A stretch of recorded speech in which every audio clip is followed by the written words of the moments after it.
I promise you, जिन लोगों ने तुम्हारी ये हालत की है उनकी हालत जल्दी तुमसे बुरी होगी। पता नहीं क्या करूँ गौतम, शायद मुझे मिस्टर राठौर से एक बार बात करने का ट्राई करना चाहिए। क्या तुम सच में बात करना चाहती हो मिस्टर राठौर से? गौतम अवनी की आंखों में झांकता है और अवनी धीरे से सिर हिलाते हुए ना कहती है। तुम्हें मिस्टर राठौर से बात करने की कोई जरूरत नहीं है। Just wait and watch Avni. दादी सा तुमसे खुद माफी मांगेंगी और तुम्हें अग्रवाल ग्रुप का डिजाइन डायरेक्टर बनाएंगी। बस एक रात और। गौतम के कॉन्फिडेंस से पता नहीं क्यों अवनी को भी कॉन्फिडेंस आ जाता है कि शायद कल की सुबह कुछ अच्छी खबर लाएगी और वो सूप पीने लगती है। गौतम अवनी को सूप पिलाकर किचन में रात के बर्तन साफ करना शुरू करता है।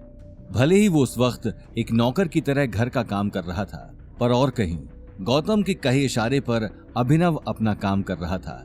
अभिनव रात होते ही गौतम को मैसेज करता है। गौतम उस मैसेज को पढ़कर मन ही मन मुस्कुराता है, ये सोचते हुए कि अवनी तो सो गई, पर उसके दुश्मन आज चैन की नींद नहीं सो पाएंगे।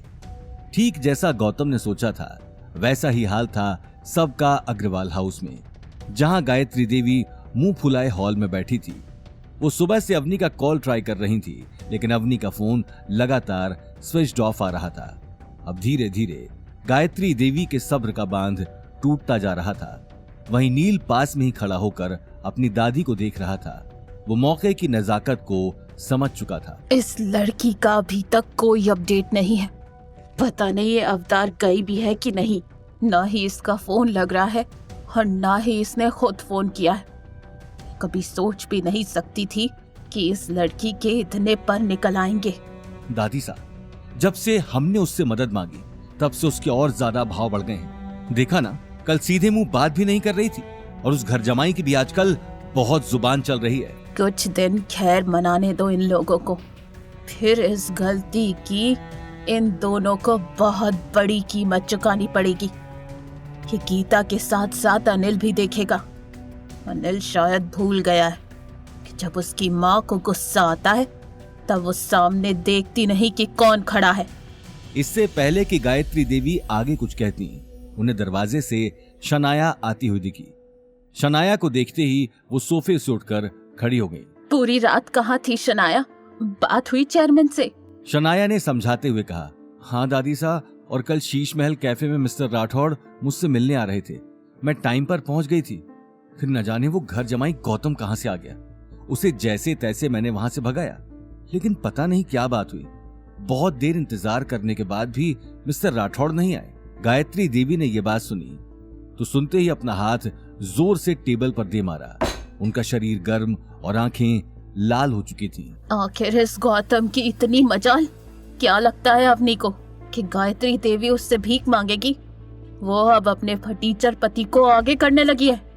इससे पहले कि गायत्री देवी आगे कुछ बोलती, नील उन्हें हैरानी से देखने लगा। उसके हाथ में मोबाइल था और मोबाइल में चल रही न्यूज की आवाज सभी को सुनाई दे रही थी। क्या हुआ नील? ये किसकी न्यूज सुन रहे हो? गायत्री देवी की बात सुनते ही नील ने अपना मोबाइल उन्हें दे दिया। मोबाइल में अब तक न्यूज चल रही थी। गायत्री देवी, जिनका कंस्ट्रक्शन इंडस्ट्री में बहुत नाम है, जो हाल ही में मैरियट के साथ एक प्रोजेक्ट पर काम करने वाली थी, उनके बारे में अभी अभी एक न्यूज पता चली है। आज सुबह ही मैरियट के चेयरमैन ने हमें बताया कि मिस गायत्री देवी ने कंपनी के साथ बहुत फ्रॉड किया है। बताया जा रहा है कि उन्होंने मैरियट के आने वाले डिजाइन में हेराफेरी करके कंपनी को धोखा देने की कोशिश की है। जी हां, इस खबर के सामने आने के बाद जोधपुर की बड़ी बड़ी कंपनियों में हलचल मच गई है। सभी कंपनियों के मालिक गायत्री देवी के ऊपर सवाल खड़े कर रहे हैं। मैरियट के चेयरमैन से बातचीत के दौरान चेयरमैन ने यह चिंता जाहिर की कि अग्रवाल ग्रुप शायद पहले से सारे फ्रॉड करता रहा है, लेकिन इस बार उन्हें रंगे हाथों पकड़ लिया गया है। अब आगे क्या एक्शन होगा मिस्टर अभिनव का, जानने के लिए बने रहिए हमारे साथ। ये न्यूज सुनते ही गायत्री देवी के पैरों तले जमीन खिसक गई। वो अभी तक अपनी आंखों पर यकीन नहीं कर पा रही थी। उनका पूरा शरीर कांपने लगा। बरसों से बनाई हुई इज्जत की 1 मिनट में धज्जियां उड़ चुकी थी। देखते ही देखते गायत्री देवी के हाथ से मोबाइल छूट गया और वो खामोश होकर सोफे पर बैठ गई।